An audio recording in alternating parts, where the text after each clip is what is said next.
Hari Om Namaste.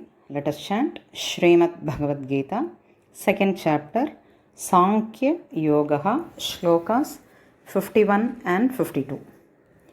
Karmajam buddhi yukta hi phalam tyaktva manishinaha janma bandha vinirmuktaha padam gacchantya namayam yada te moha kalilam बुद्धिर्व्यतितरिष्यति तदा गन्तासि निर्वेदं श्रोतव्यस्य श्रुतस्य च कर्मजं बुद्धियुक्ता हि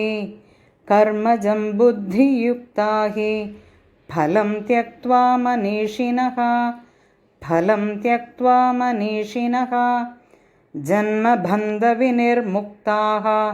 जन्मबन्धविनिर्मुक्ताः पदं गच्छन्त्यनामयम् यदा ते मोहकलिलं बुद्धिर्व्यतितरिष्यति तदा गन्तासि निर्वेदं श्रोतव्यस्य श्रुतस्य च हरिः ओम्।